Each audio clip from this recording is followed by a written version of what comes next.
Hello, I just want to introduce this year's our second annual Montgomery 2320 Business Development Seminar.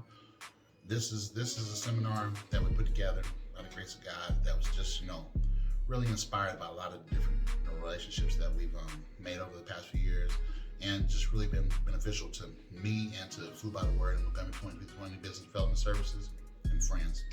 We brought together George Middleton, who's the CEO and of George Middleton Consulting. We brought together, Reverend Emmanuel Masinga, who's the Reverend for Grace Tabernacle Ministries and who's developed churches all over the world. We brought together Donald Martin, owner of Sweet Treats on Martin Street and professional comedian. We brought together Miss Laura Burke, the owner of Laura's Tax Services, who has two locations in Indianapolis, one on the east side and one on the west side. And we brought together Tim Campbell, the owner of Action Coach of Indiana. 5 dynamic individuals. You're really going to enjoy this short, this video, just of, excerpts out of each one of, their dynamic presentations. I mean, I really appreciate, all the value-added information that they're presenting and everything. I mean, and I'll tell you what, you're going to enjoy it. This is Montgomery 2320 Business Development Services second annual seminar, and it's only getting better and better and better. And what we do at Montgomery 2320 Business Development Services, we help to provide services to those that are starting businesses or that have businesses to help them, with developmental tools, to develop their businesses and everything. We just focus in on, 14 different characteristics that really help to, drill down into certain aspects of your business to really help add value to you and your business. And we're presented by Food by the Word, and we provide quality and healthy food options for our workspaces. So, check us out, foodbytheword.com, and just, really enjoy these presentations. In the 1850s, slavery was abolished. But America still practiced identifying by skin color. The identity of skin color came in for the justification of slavery so that it could be sold to the community for the type of treatment and behavior that they were doling out to the African. So even though slavery was abolished, the mindset of race ideology was still in place. And this is important because this is something that all of us participate in. Oftentimes when you get in these discussions on race, it's like, well, if they would stop doing this, then we would be okay. It's not true. Because we've all internalized the ideology. So, question. What would life look like if we took the color out of that label?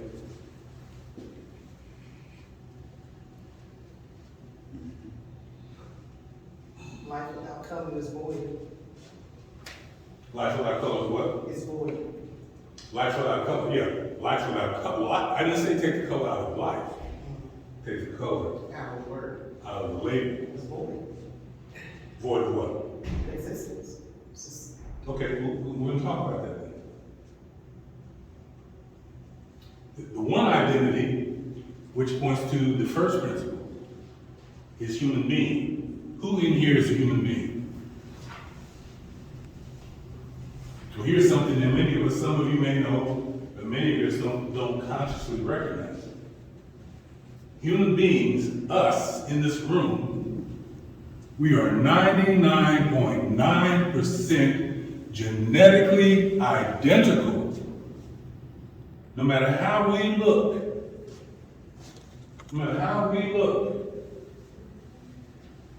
we're genetically identical. So what is the difference between a black American and a white American? Something to talk about. And question for you to consider that I want you to walk away with for you is your identity. Are you your culture or are you your color? Because the two are not the same. There's racial identity and then there's cultural identity. And most of those identities are very powerful, and they serve two different purposes. They are not in alignment with each other.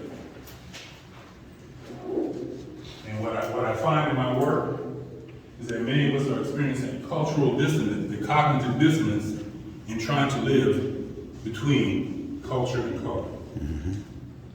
So what I've just handed to you is one of my work activities.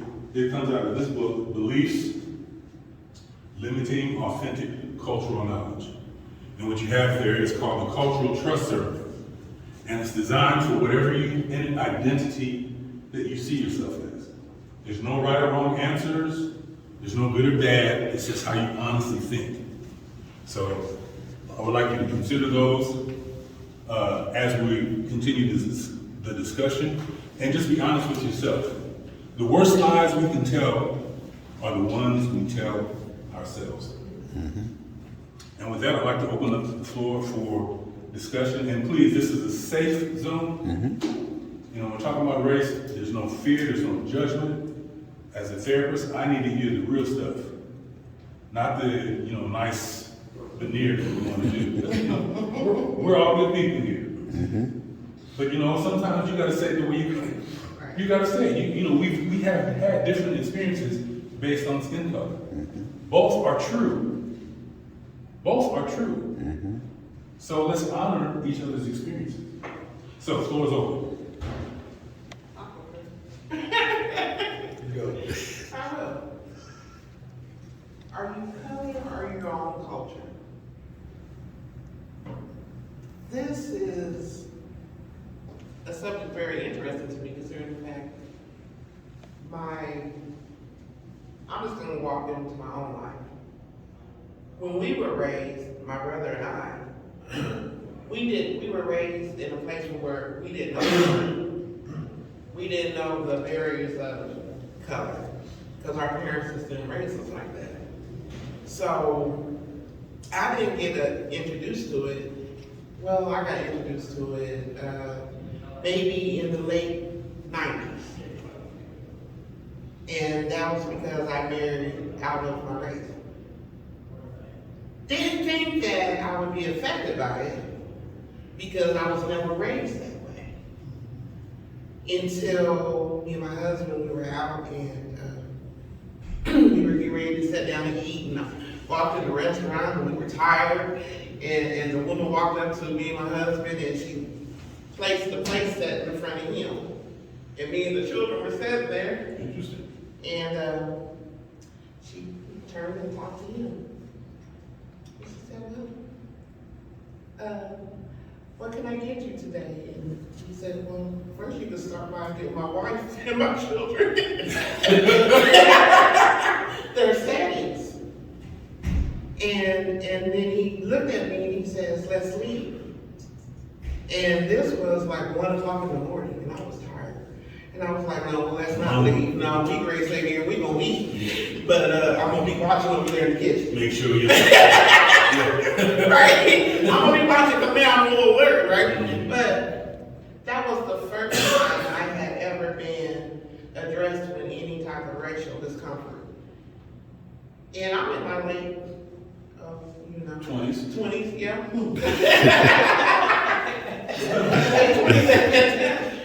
And that was the first time I had ever witnessed anything like that because our parents never raised us out of anything but we were humans. And so I didn't know that color was a thing in our life. Then, my daughter, I learned once we moved to a different state, which was the state from where I hadn't known any color barriers at all. We were raised in Colorado. So we didn't know different color barriers until I went and raised my children back there in that state. And I realized that because my children were of different shades, then that they would be faced with different things in their upcoming. And my daughter, she had, because she's very light complected, she had little friends of all different nationalities and everything, and it never dawned on me that one little girl come to our house, and all she seen was my husband and my daughter. She wasn't worried about me. I was just Angela's mom. And she was comfortable with that. I was just Angela's mom, and I was friendly, and I was nice, and so she was fine with that. And so when she came to our house, Angela's little cousins started coming, and they were all of different colors and everything. This little girl, she was 7 years old. She looked and she started crying, and she said, I have to leave. I can't be here. And my husband come running upstairs and he said, we have an emergency. And I said, what do you mean? I said, what happened? He said, the little girl's down here crying. She has to leave. She has to call her grandmother right now. And I said, well, what's the problem? And she said, it's too many black people. I'm waiting for Angela's white cousins to come, and they're not coming. And I said, huh? Because I hadn't had a child ever address me like that. I was confused. And I said, baby, what are you saying? She says, my grandmother says, I can't be around black people, and I have to go home, and I have to go home right now. And I said, well, can we call her? And she says, I can't call her because I can't be here, so you know. And I said, well, let's call your family. And I said, before your family comes, can you stay long enough to do a project with me?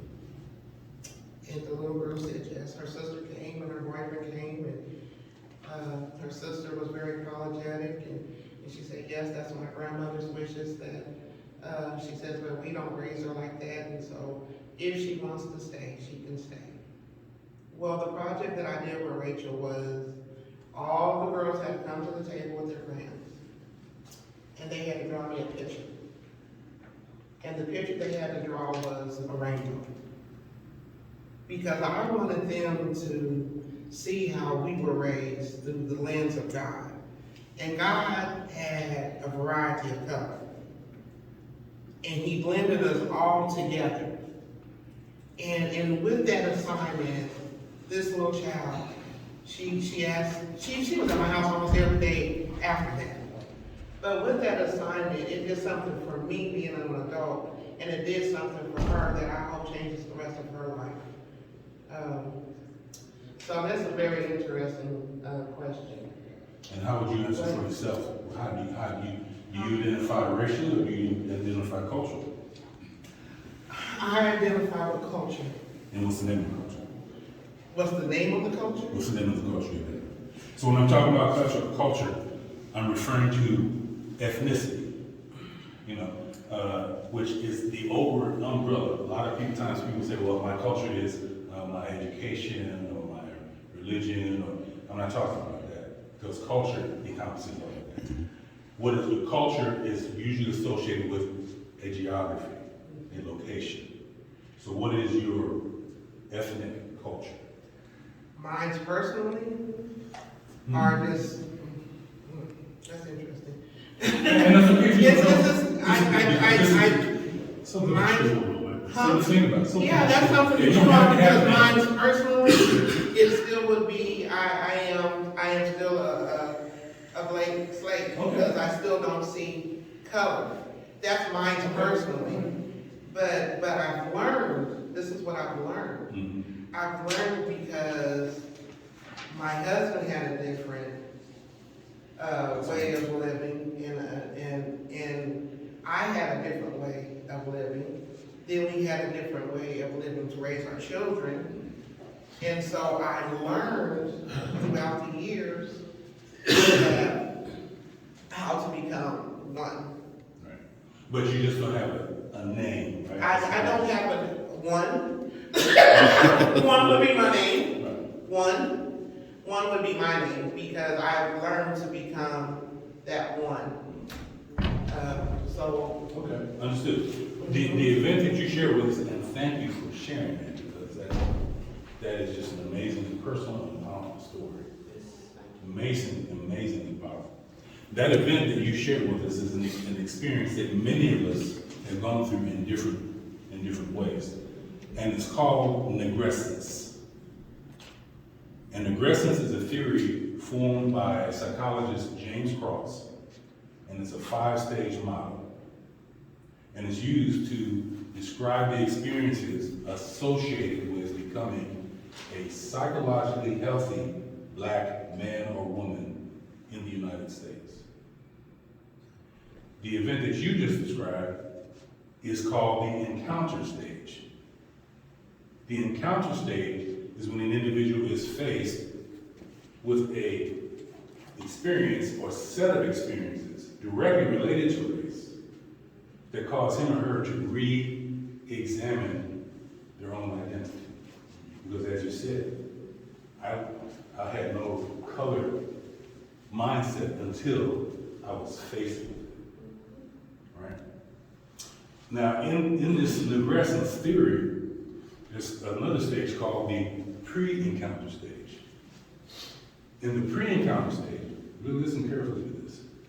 In the pre-encounter stage, individuals do not believe that race is an important aspect of identity. In the pre-encounter stage, individuals do not believe that race is an important aspect of identity, which causes me to question the use of race in the first place. You said there's only one race. Human beings. Genetically speaking. And what you hear people who are well-intentioned, they'll say, there's only one race, the human race. Not meaning well. It's not accurate. It's not accurate because human beings are genetic. Race is a social ideology. So you can't, it's like being if you're an alcoholic, you can't be a little bit of an alcoholic. You're all the way an alcoholic. So race is, we're raceaholics. And even if you try to well-intentioned dumb it down to one race, you're still addicted. You have to leave, racial thinking gets racial outcomes. The ideology is about division. So when people say racial unity, racial equality, those are oxymorons. You don't take a butter knife to hammer a nail. And you don't take race to be inclusive and non-discriminatory. Race is to discriminate and to divide and to put on hierarchies. So you can't have racial equality. You're going to have one of the, you're going to be racial I have a lady cultural. that helped me. I have a small room. I was there, and the rent was over. The owner for the apartment kicked me out. I become homeless. Then I go to my cousin to ask him to beg to stay there. Then I stayed there. I started praying, God, I know you. I serve you. Why am I homeless? Why? Why am I homeless? Then I feel the Holy Spirit told me, I will give you the best place you will stay, and I will answer your prayer. Then I didn't believe it. The one day I was at school, and one of my friends called me. She's a lady. Oh, my brother and my sister, they are fighting. Come, let us go help them. Went there, I pray for them. They live in fancy house, very good place. I pray for them, they feel joy. They say, can you stay with us? Let's become a house. I stayed there almost 2 years. Now, if that God can open door, change your life like this, if you believe, I have a million of stories I can tell people. I used to wake up 5 a.m., go to work. Now I can help people who are on the bus to go. Now I can get right to school. I used to walk to learn English 7 miles going. Sometimes no breakfast, no lunch. I make funny story always. One time I was with school with young ladies, boys there in Kenya. They say, oh, let's go eat chicken and the chips. Every time I escape. Now the girls, they tell me, Emmanuel, you're gonna buy chips for me today. I say, okay. She doesn't know I don't have even bus fare to go back home at all. Then I pretend I'm a good boy. So okay. Now they make me a name in the class. mean boy. They think I'm a mean. I wish I could tell a girl how to buy chips. Dude, I'm a boy. But I'm empty-headed. Even they don't know, I come back feet. I want to go back home by feet. But I trust God will change my life one day. There's 2 books changed my life. 2007. One day I was walking close to the bookstore. Then I did not don't turn. That's not my first time to see the picture of a white boy who's sitting the cover of the book. The book called Think Like Billionaire. And I asked how much they sell that book. That book was $10. I know what? Every day I walked there just to read the cover of that book. After my class, I go there, I stand there. Think like billionaire. Say, God, change my thinking. We don't need miracle of money. We need the miracle mind. You will never change your pocket until you change your thinking. I'm preaching now. You will never change your money. You will never change your pocket. First things you need, change your mind. Change your brain. Don't think like a refugee. Don't think like a black guy, black lady. No. Don't despise yourself. Don't discourage yourself. Think like successful men. You will receive a lot of discouragement, but first of all, change your thinking. Before you change your background, before you change your entourage, your team, your associate, your fellowship, other people you work with, first of all, change yourself. Don't against others. Don't fight with the neighbors. Don't fight with your classmates. Don't fight your business co-workers. Don't fight your competitors. First of all, stop them first. Change it here first.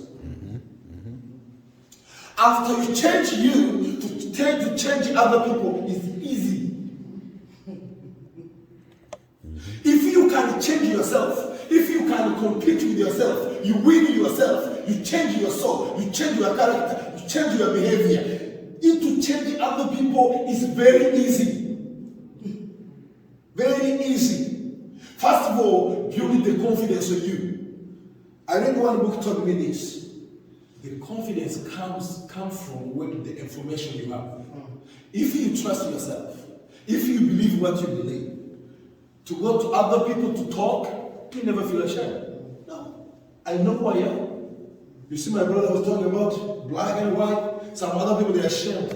I can't speak white or black. They don't care. We talk everything. I like African people. We talk everything. We ask everything. One day I took my friend to visit my friend, this white guy. He has a very big house. And he asked me, how much you buy this house? I said, no, they don't ask that. African person can ask you how much they pay you at work. How much money you have in your account? I said, in America? Even your age. How old you are? I make jokes sometimes before I learn American culture. I was having my co-worker. Then she graduated high school and the college.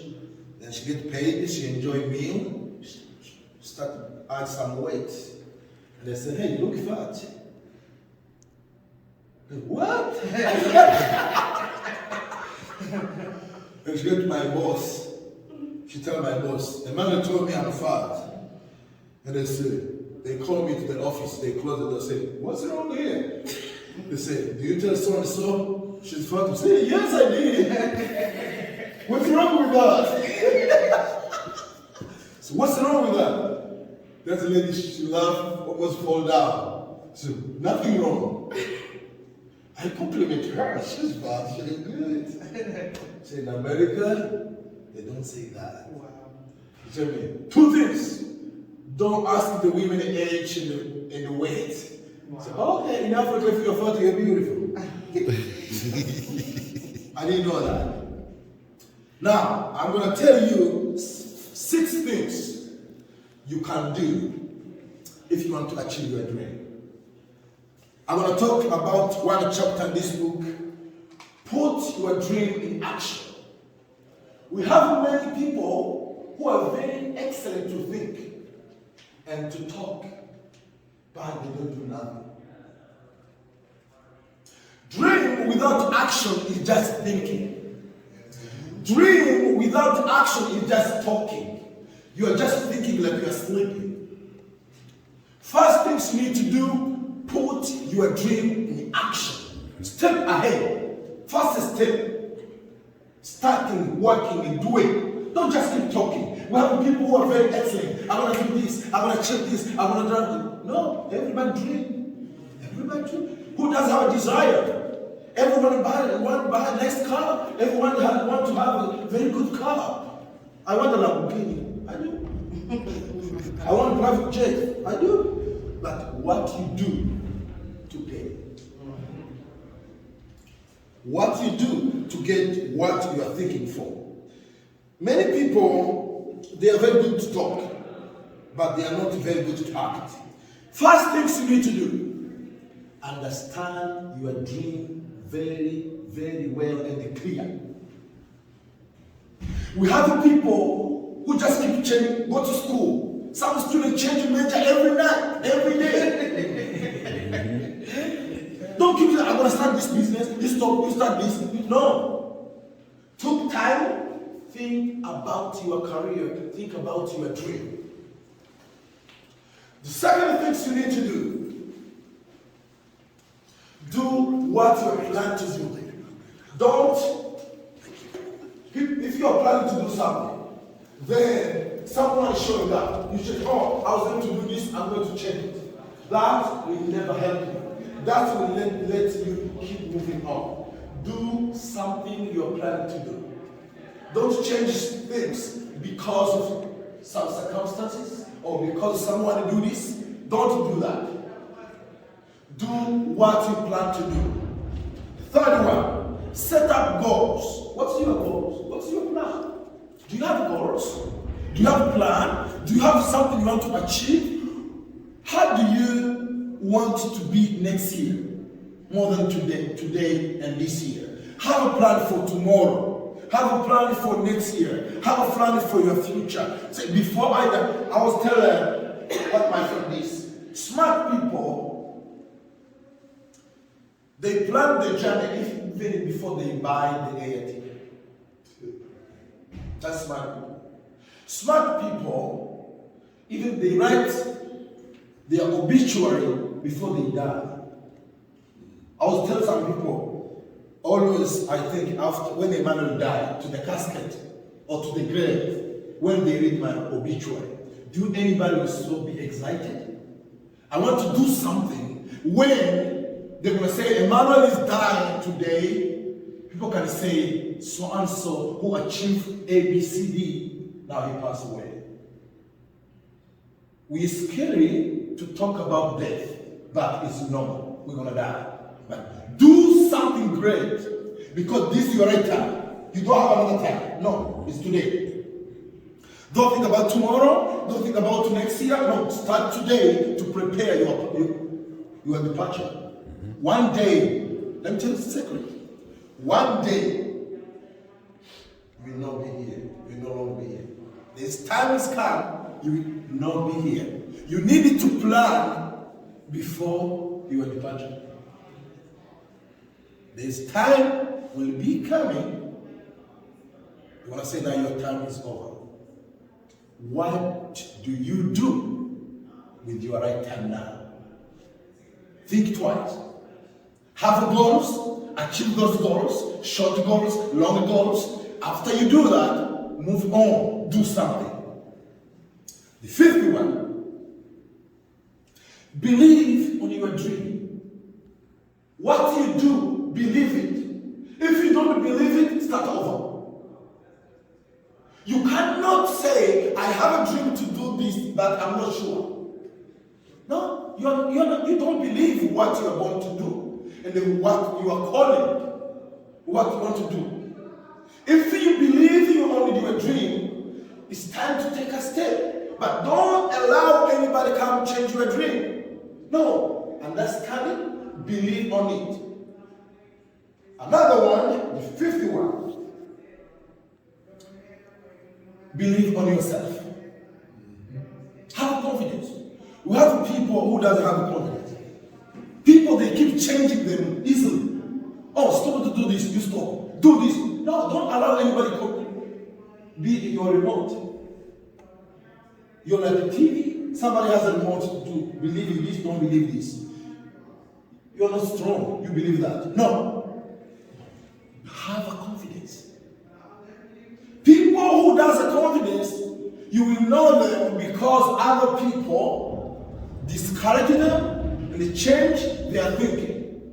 But if you have a confidence, you will be able to stand up and to do something because you understand what you do. You have a confidence in your dream. You have a confidence in yourself. Nobody will come to intimidate you. It doesn't matter. They're strong. They are successful, or they have a position in the government. They have a position. They have been successful. Yes, good for you. I like some word in America. They say this. Do you know what you're doing? It's a little, especially mothers. They tell kids, "Hey, do you know what you're doing?" There's another word I like. They say, "Behave yourself." Behave like you. Do what you know how to do. Have a confidence on you. It doesn't matter. It doesn't matter I'm an educated man. It doesn't matter my mama is a drug addict. It doesn't matter my mama she didn't go to school. It doesn't matter I'm black or white or chocolate from Africa, jungle, whatever. I am Emmanuel. That's me. And one Emmanuel to the world. I'm the one who has a fingerprint, nobody has it. That's what we do. Okay. I'm talking about pursuing your passion, why it's more important than just the material things. Pursuing my passion, I had a company car. I haven't driven a car, my own personal car, in 3 years. I'm driving a company car. That means anything from $20,000 to a $90,000 vehicle. I done driven everything except a Corvette. But anything you can say, Escalade, them $100,000 vehicles, I done driven all that. So I had to give up my company car. When I resigned, I had to go in there to my general manager and tell my general manager I resigned. Because I want to pursue my passion. And it was crazy because he was like, I know. He said, I know. He said, I'm not surprised. He said, I've been knowing you since 2017. You're going to make it. Now, I understand John Blakely, which is my general manager, he's 33 years old. He's a multi-millionaire at 33 years old. Because he's part owner of the dealership down there. And he's a great investor, like all that Bitcoin and all that NFT and all that. He's like one of the major ones in that. So here it is. I'm saying my passion is more important than my profit. Still crying. Still crying. I'm crying. And so, but when I told John that I was resigning, it was like a weight was lifted. I felt lighter. I felt free. Now, mind you, I had to go home and tell my wife. Now, don't get me wrong, we discussed it. It's not like we didn't discuss it. She thought when I'm crying, I'm calling her. She telling me, well, I need to keep my real estate license. Don't quit until you get the real estate license. Don't resign. I said, okay, I'm not. That's what I was thinking. I'm crying. As soon as I got out into the parking lot, God said, it's time. So she didn't know the latter part. She didn't know I physically went in there. You know, she didn't know that part. You know, she knew of the thought of it, but she didn't know the actions took place. Come home. Because I put a post on Facebook about what God is doing, about pursuing your passion. And then, you know, our coworkers saw my Facebook Live. And they went to tell me, he really quit, he really quit. Are y'all gonna be okay? Are y'all gonna be okay? Now, I don't even have a vehicle. I don't even have a vehicle. No, don't have a vehicle. My wife, she moved her neck. That's true. That's a good way to say it. That's true. She moved her neck. Yeah, she moved her neck. Yeah, come on. And it's like, this is your decision, but I'm gonna be with you. I'm like a deer in the headlights, you know, I'm like, I'm not understanding. I was excited on Tuesday, told everybody. I woke up Wednesday like, what the heck did I just do? So I began to ask God, we talking about business and pursuing passion. It was good on Tuesday, but Wednesday, bro, it's a different world. Because now it's reality. I'm in the bed, and because of my faith and who I believe in, how I talk to God, God says, what's wrong? So what about mortgage in April? What about the mortgage? We just started our business. We took out all our savings in January. We took all our savings out to start this business. And it ain't, you know, we breaking even now. So we didn't spend all our money on the convenience store. What do you mean when I'm worried about mortgage and stuff like that? He says, why are you worried about April? It's not even here yet. He said, I'm your daily bread. Don't take no thought for tomorrow. Because tomorrow has its own day. Today, I'm your daily bread. So then part of me pursuing my passion is once I understood that God was my God was my daily bread, a peace came over me. A peace came over me once I pursued my passion, because now I'm actually doing what I want to do. So, you know, I'm like, ooh, this is good. All of a sudden, I booked from For Show Entertainment, and For Show is F-O-S-H-O, or For Sure, absolutely, but it's For Show, and it's Philippians 4:13. It says, this has always been my scripture. In Philippians 4:13, since the day that I started coming in 2002, is I can do all things through Christ who strengthens me. I always say that everywhere I go, I would say that, but I really didn't believe it, because it's just, you know, that's one of my favorite scriptures. Now I'm literally got to believe what I'm saying. So a peace comes over. From March 2nd to March 10th, I booked like 11 shows. I say 10, 11 shows. I had people, when you're operating, pursuing your passion, because I build a fan base, I build up, people follow me, I got a wonderful fan base. People seen what I do for the last 20 years, they seen the growth, they see me. But then they was like, but you quit your job.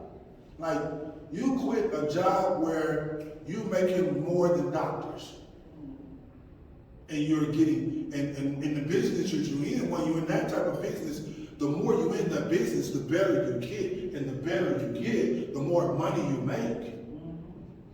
$500,000, $600,000, some managers are making $500,000 or $600,000 a year. I'm from Flint, where the water is bad. And poverty. I had but out of all that, I thought profit was my passion, but it wasn't. I was like, yeah, it gotta be more than like this. Right. And so when the peace came over, God continued to show me, I got you. One thing God shared with me too is, he says, he brought it to me, just like he's talking to me, like, you know, we you know, I respect God, like we homeboys. He said, check my track record.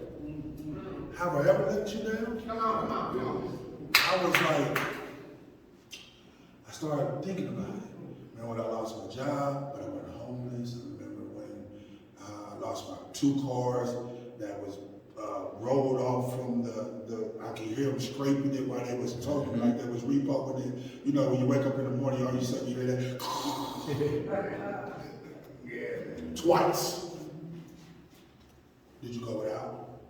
No, I didn't. So what makes you think if you didn't go without then and you was doing your own thing, now I tell you to do what I want you to do, you don't think I'll take care of you? So there was a peace. Yes. So even in pursuing my passion, there's been a peace that it don't even make sense. I try to figure out like why am I not tripping? So moving forward, That's right. now I'm working the store full time because I can't pay nobody. I can't pay my kids. My kids, even though my children work for me, they work. They want to get paid.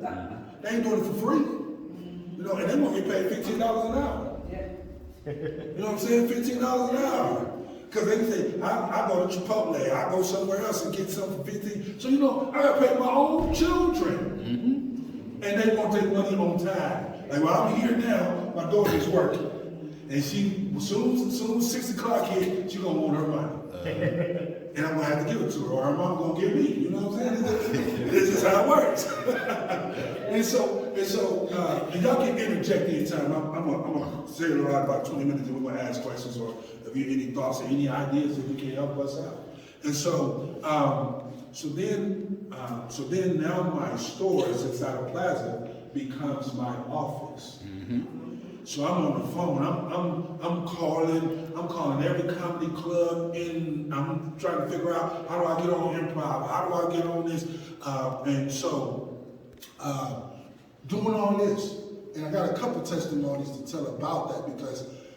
So I had booked all these shows. I booked 2 shows in one day. I had to go one place on one side of town, then I had to go on the other side of town. So do this one show, gentlemen, and so I had to close the shop down early because my son had a birthday party, and so that was already planned. So me resigning, everything is off whack. You know what I mean? Everything is off whack. So planning that, they go. I have to leave. Gentleman says.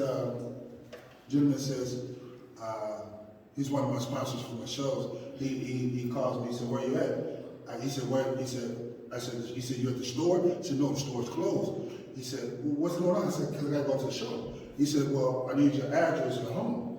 And I said, "Man, I'm not at home. I'm gone. I gotta go to my show." He said, "Where's your show at?" I said, "It's on West 16th Street." He said, "I'm gonna meet you there. Meet me there. Get there, get out." Now my glasses only work like from 7 a.m. to 4 p.m. So after that, I can't see whoever's in front of me. I can't see. So I go actually wait to get them taken care of, but I can't see. So they beat me to my performance. They beat me there. "Hey, what's going on for show?" Da, da, da. Come out. "What's up, man?" Man. A wad of money in their hand. It's game to me. Praise God. And they said, "We believe you based on the Facebook Live I did on Tuesday." They said, "We don't know if you have a mortgage or you have a rent, but this is for you. Yeah.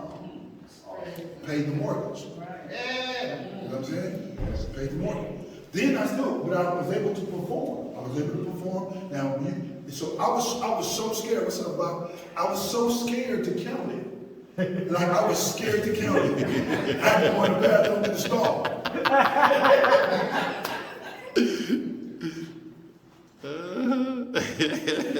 God says, I said, "I'll take care of you." Praise God. Okay, perform, boom, they love it. Go to another place, they love it. So once again, added to that, remember, when you have a car, they have a car. So I was consulting this lady. She came in. She wanted to know because I'm a great in business. I'm marketing and marketing and producing is what I do. Like For real. I'm great at that. I know that I am. So anyone that needs to hire me, I'm willing to do whatever I need to do because this is what I'm good at. I got the track record. I got the resume to show you what I can do.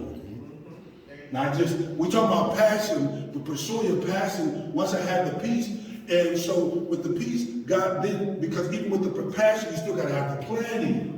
With the pursuing and the peace, you still got the planning. You still got to make sure, even when you have your passion, because if it's just passion with no planning, it's just hype.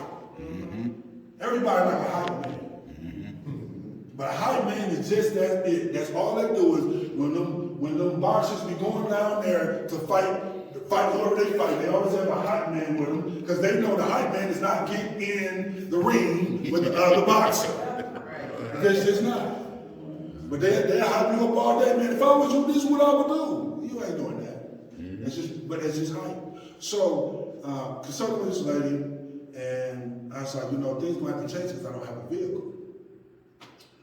She said, well, me and my husband, we got a vehicle sitting in our driveway that you can have and just make payments on it. When you can, it's an 06 Uplander, but it's a minivan. But you can make a payment, went to see it. I said, man, anything is good now. I'm a soccer dad. That's what I moved to a soccer dad. That's just how I feel. I'm in this, and it's like, I drove it. It turned out it works for me. It took me to Fort Wayne and everything like that. Now, mind you, I used to drive $80,000 vehicles. I done driven anything you can think of. I done driven it. But I was so at peace in my 06 Chevy Uplander than I was in my Escalade 2019, 2020. Because now I was actually pursuing my passion. Like, a lot of people talk about, I got faith, I have faith, but it's a difference between having faith and walking in faith.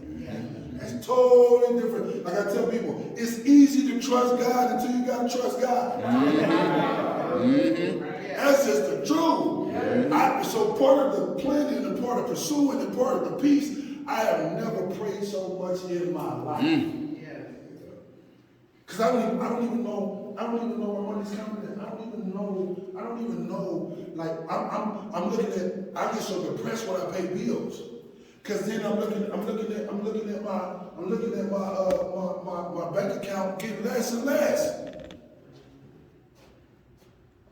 But God says, okay, I got you. I need you to pursue your passion. I need you to be a public speaker. I need you to witness about what I can do in your life. And I'm like, God, but I understand, but I ain't got no money. So even with the Uplander, I just had to pay $650 to get it fixed. That I didn't even plan for. But I had peace. Because I'm like, at this point, God. Or how we actually grow. That's right. Period. My goal, I could go on all day about just her and what she means to Food by the Word, Montgomery 2320, Business Development Services that ain't made a penny ever. You know what I'm saying? 2 years it ain't made a penny ever. But when it does, the only way I'm able to invest anything is because of how she keeps me covered up. And here's the thing, you can always tell when something is right or wrong when the government gets in touch with you and you like, sure, I got no problem talking to you. I mean, they send me a letter, I'm like, I'm like, hey, because she's taking care of me. Literally. So that's, I'm gonna let you, because what I do is before I'm IRS. That's what I do. And I do that because if something was to happen, you got all your ducks lined up. There's no problem. Just like he was saying, I got the letter, no problem. But before you sign that paperwork, because my name and my company name is on it, and your name is too. So we said everything is accurate. So we have to have these supporting documents, so I have to make sure I have all this stuff. Because my goal is to protect you. That's my goal. And to keep more money in your pocket. That's no more for me. So I have a question in regards to marriage and business. The ups and downs and the roller coasters of that whole world, right? And it can put a massive amount of strain on marriage. Exactly. Any tips that you can give, things you've learned along the way to allow for marriage to be got married in the business. We had to learn to cut it off. When to cut it off. You know, like sometimes it's 24/7 for me and him talk about business and everything. And I had to tell him, I'm like, look, I come home, I need some peace. I don't need to talk about business all the time. You know what I'm saying? I ain't no fun all the time. You know what I'm saying? But we had to do it in the beginning. But now we at a point in my life, it's like, okay, just like I said, we went to the funeral. Usually, we wouldn't have been able to do that. You know what I'm saying? Because it's like, oh man, I worry about the business. We have people in place to help us now. Remember I was telling you, we have to have a team of people, but it takes time for that. I mean, don't think you can just start, well, I don't know if Mike can, but for us, no, it took a team of people. Like now, I'm here. I got employees at the office. You know, I just call and say, guys, all right, we're all right, okay, good. You see what I'm saying? But it's gonna be hard work. I'm not gonna lie and tell you, oh, it's gonna be a strain on the marriage. But you're gonna have to be strong enough to say, okay, baby, you see what I'm saying, honey, whatever you call her, it's gonna be okay. Sometimes it's me, sometimes it's him. You know what I'm saying? But we're gonna have to help each other out. If we love each other, we're gonna have to help each other out. And especially me, women have to help me and or wherever. Stop waiting. Let I turn around. I did. Yeah, so, I mean, it's gonna be some strain, but you'll get through it. Yes, Remember perseverance? Yeah, well, I mean, I've only had like one W-2 in my life. It's always been in the business world, but my wife and I have been married for 20 years. Good.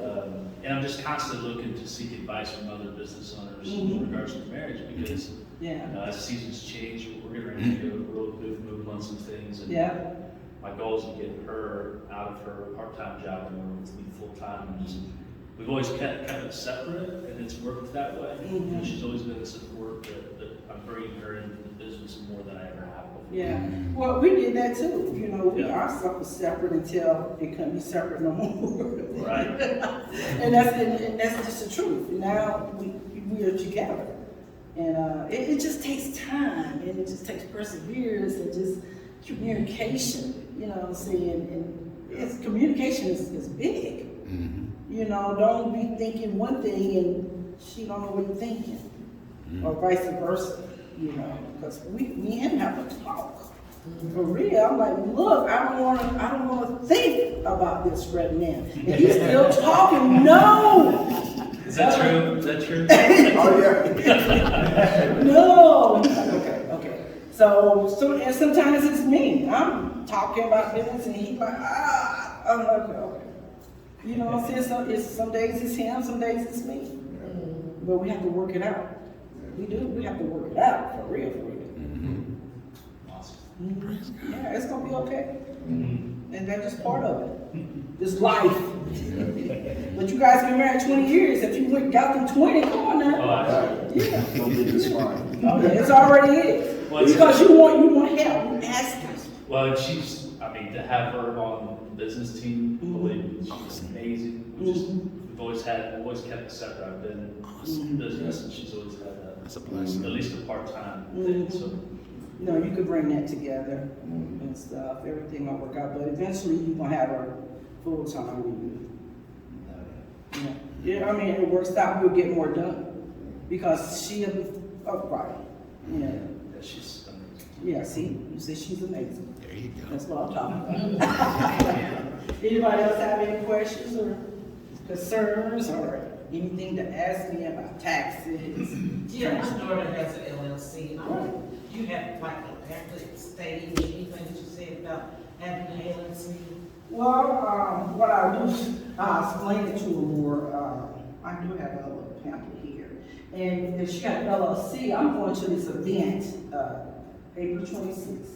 And I'm taking people, talking about, women, they got LLC to this event. And we're going to talk about business growth. And give you some information because it's important to be educated. That's the key, to be educated. You know what I'm saying? But yeah, because if we don't know what we don't know. But when we that. So I can get your name and telephone number, and hopefully You have mine on there, but you can send me a birthday. Okay, all right. Bobby's my little brother, this is my little sister. Oh, really? That's amazing. Yeah. So I'm Joyce. Oh, you Joyce, okay. Leave that slogan. Your people, huh? Yep. Yes. So, but it's important to persevere. It's very, very important. Very much. And have faith in yourself. You know, have faith in God. Have faith in yourself. You know, because He talks to us some kind of way. Mm-hmm. My husband, he's a praying man. He pray more than I do. Okay, so he do the praying and I do the listening. He do the talking. He do the talking to God and I do the listening. Because he puts ideas in my head, and like we come, like now we doing hauling cars. I got a hauling cars business, and he put it in my head, and I told my husband, don't be scared, because I'm a risk taker. I am. I'll take a risk, and like, okay, God, you got to do what you got to do. I do my part. And he like, oh no, safe, no, we safe over here. We gonna get it done. We gonna get it done. So I'm just grateful that things are working out for us, and will work out for you guys too. There's no doubt about it. Just perseverance is very, very important. Let me tell you another story. I know when I got two locations. I got one at 3902 Caroline, which is next to Keystone, between Keystone and Fall Creek. Mm-hmm. And then I got another location on 3731 Motor Road. These are houses I turned into a business, right? So when I got one, my second location, I put up a banner, you know, on the side of the house, you know, advertising. So the people, housing authority, is it a housing authority? Yeah, people in the neighborhood, they came out and seen the banner because I'm right on the edge of next to a business, right? Mm-hmm. So they told me that I was gonna have to take the banner down. I'm like, people don't know I'm here. I take the banner down. I did what they said. I take the banner down, and they want to charge me $125 a fee, right? So yeah, associations. That's what I was thinking. So I remember sitting up in there. And it was like pearl. I mean, I was so fear just took all over me. That was my first experience of fear. It was like a paralyzing fear. I didn't know what to do. So I called my daughter. Right, so I called her and was telling her what was going on. And then her husband, he's a military guy, he got on the phone. He said, just go down there and meet with them, talk to them. And everything. I'm like, yeah, that's a good idea. So what I did was, I found out when they was gonna have a meeting, right? So they told me when they was gonna have a meeting. So what I did was I said, okay, I'm gonna go around the neighborhood and get a petition. Found out I had these most people taxes, and I didn't know it, so they was glad to sign the paperwork for me. So I took it with them. I took it with me to the meeting, right? So I went in the meeting and because I already talked to the president and everything, and he said, when we vote you, you know, you'll be okay. So I said, okay. So I went in the meeting, did a little small presentation, and then he said, okay, you need to go out so we can vote. Right, so I went out and voted. I was going to the restroom. Before I got to the restroom, they called me in. I was like, oh my God. They called me in to tell me I have an approval for it. And then the president, you know, you had to go downtown and get a, what is it? Thank you, a permit to run a business, right? So I went downtown and got it, and they told me I had to go to court. I'm like, what? And I had, before they give me the permit. You know, so I had to go to court. So I went and talked to the association people again. And the president said he would go with me to court. I'm like, oh, yeah. So the people that was against me, not for me. Because I rebuilt the neighborhood. Because it was a house that was boarded up. A homeless person was living in it. So I took a picture of the before and after of how I created the neighborhood. So they seen all that and they was happy about it, so they was able to support me. They went with me to court, but it was only 3 people there. They usually have 5 people, right? They had 3, and I didn't want to take a chance on 3 people. So I rescheduled, and so I went back, but I was by myself that time. But I had all my paperwork. So after I did a presentation, all 5 of them was for me. Praise God. Yeah, I'm telling you, it was amazing, you know, how God worked. And you got to do work. Yes. I had to do work. You understand what I'm saying? You have to do the work. Yep. It was so easy for me to give up. Give up and do what? What I'm gonna do when I give up? You understand what I'm saying? No, that's the easy part. Give up. And then when you give up, you're gonna feel bad that you gave up. Yep. You know, we ain't got time for that. Yep. You got a question? No. Oh. Don't give up, no That's matter it. what, right? Yep. All right, any more questions? No. Thank you very much. The number one hesitation that people say is, well, what if it doesn't work? What if I don't get a return on my investment? So we simply guarantee that. With our one-on-one coaching, our guarantee is within 17 weeks of working together, your business will grow enough to pay for my fees, or I keep working for free until it does. Now that hesitation is gone, right? People are open to have a conversation and learn more about how we can work together. So think about how that applies in your business. If you immediately can't think of a guarantee or a number one hesitation, then just look at in your trade, in your industry, and to what you have to provide by law, and then just guarantee that you're going to provide that. Because chances are nobody else is making a guarantee, so at least you differentiate to yourself. So your unique selling proposition, your guarantee should be used in your marketing materials. So that when people come to your website or they get something from you in the mail, they see that you are different than the other people that they're looking at. All right, the other thing that we need to be doing always is testing and measuring. What I mean by that is, if we're spending money on stuff and we don't know if it's working, then we shouldn't be spending money on that stuff. So marketing is a great example here. I had a client who invested in an ad in a magazine and found out that she wasn't getting any business from it, but she'd already spent or signed an 18-month contract. And so she was stuck spending this money for 18 months on something that didn't work for her. So the reason she signed an 18-month contract is because she got a significant deal. Right? Have you guys ever had those opportunities where here's the monthly fee, but if you sign that contract, here's the savings so she allowed that to happen. What she should have done is spent more, the first couple of months to see if the program worked, and then if it was a successful marketing activity, then take advantage of the cost savings.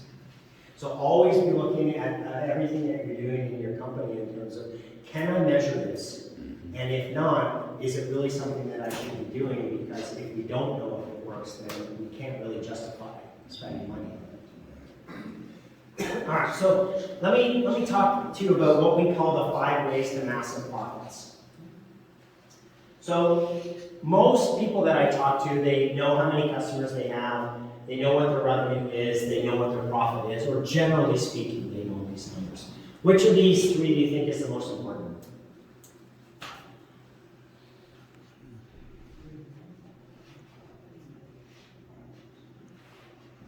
What the revenue is? Okay, revenue, awesome. How much profit? Profit, fantastic. I would hope that the accountant would say that. I'd say how many customers they have. How many customers? Awesome. All right, so it's actually a trick question because none of these are the most important because they're just results.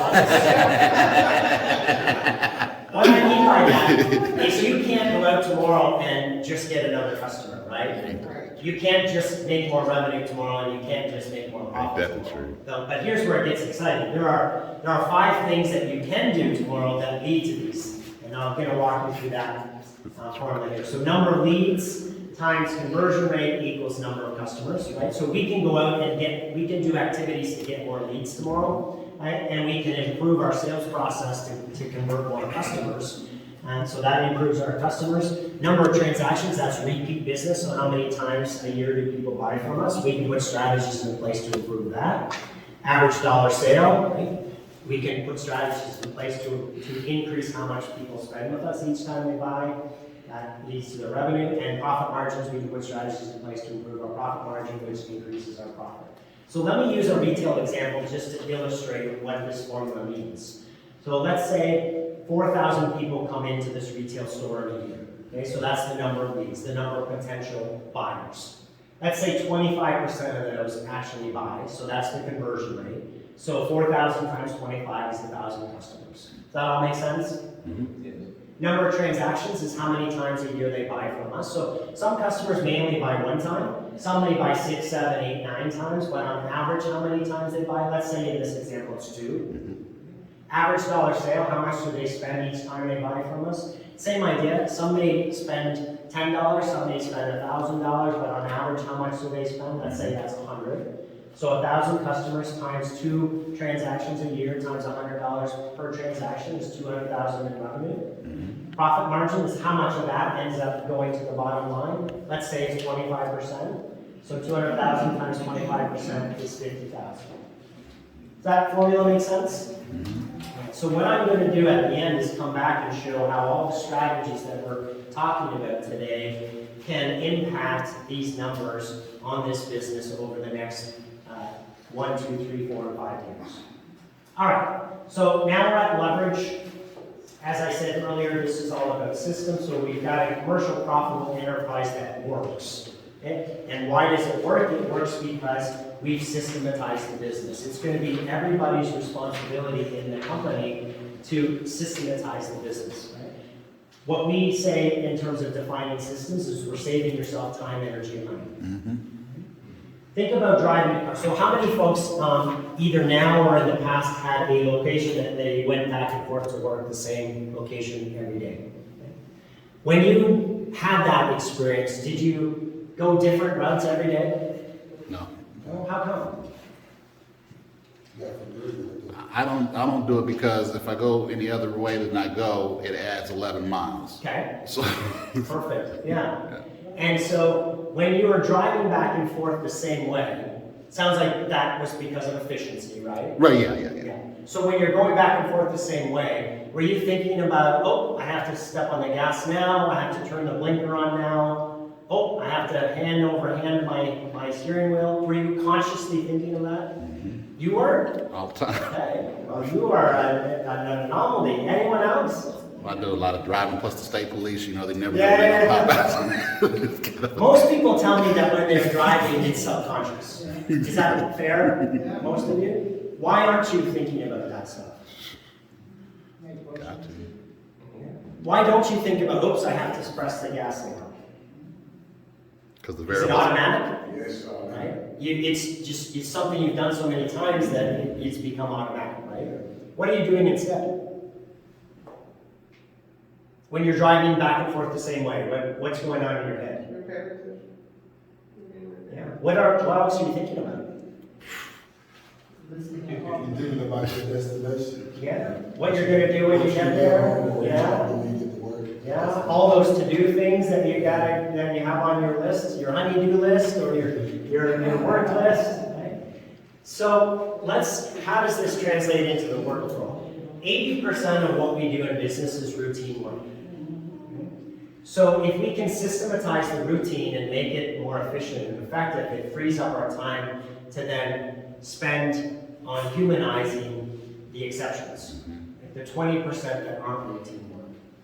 So we want to look at all the different areas of our business and say, how can I turn that into a system? Right? A step 1, 2, 3, 4, 5, or use a technology like an Excel spreadsheet to do the math for us versus hand calculating it through a calculator. So there's 9 areas that we want to systematize the business. First of all is vision. Right? We need to have a very clear articulation of what is the vision of our business. And earlier I shared with you, right, our vision is to help 10,000 underserved people in the next 10 years. That's the thing that's motivating and inspiring and encouraging for me to jump into bed every day. Then we need a mission, right? The how. And we have to write this out, because if we don't write it out, then nobody really knows if they're part of our team what's expected of them. So earlier I shared my mission is to help 3,000 business owners over the next 10 years so that I can afford to help the 10,000 underserved. Culture. We've got to clearly articulate what is our company culture, right? What does it look like and feel like to work here? What are our values and our beliefs? If we don't have that clarity, then we'll make the mistake of bringing on people who don't align with our culture. SMART goals. We've got to have specific goals, specific, measurable, attainable, results-oriented with a time frame. We've got to have that clarity of what has to get done this week, or what has to get done this quarter, or what is our goal for this year, so that we know if we're on track or not. We need an organization chart, right? Who are all the positions in our company? Who reports to who's responsible for managing who? We need positional contracts. Notice I didn't call them job descriptions. We call them positional contracts because every employee signs it. And they're signing it to say, I agree that this is my roles and responsibilities and the things that you can hold me accountable to doing. Key performance indicators. So everybody needs to be, every individual employee has to have key performance indicators that we're holding them accountable to on a weekly basis. How-to systems, we talked about that earlier. So let's assume Sally is an expert at running this machine. And if Sally decides to leave and we don't have the process written out of how to run that machine, then we're in a lot of trouble. Right? So every operation in the company should be written out into either a standard operating process or a manual or a one-page how-to step. That also allows us to train people and help them to become more efficient and effective in those operations. And then finally, we need to have a management system in place. So there's a lot of talk lately about and we heard it earlier about micromanaging, right? We don't want any micromanagers. There's a whole bunch of negativity about micromanagement. But here's the reality. Left to our own demise, all of us will be less efficient than we could be if we weren't managed. So we can either self-manage or we can be managed by other people. As business owners, we need to set up systems in our company where we're managing our staff to expectations and holding them accountable to the key deliverables that we need from them. Otherwise, again, they're not going to be as efficient as they could be with our guidance and our direction. All right, team. Commercial profitable enterprise. Oops. That works without you. So why does it work without you? It's because we now have the team in place. So in the old world, the owner is running around taking care of all of this stuff. When we've got the right team in place, the owner's responsibility becomes two things: the strategic direction of the organization and taking care of the team. When we take care of the team then takes care of the customers. Because we've trained them properly, we've empowered them, we've delegated, we've set them up with all the tools that they need, and we no longer have to be working directly with the customers. When the customers are taken care of, they take care of the business through repeat business and referrals. And when the business is taken care of, it takes care of us, the business owners, through the profit that it generates. So, how do we make sure that we've got that team that we can trust and are going to do the things that we expect, that can do the job as well as us?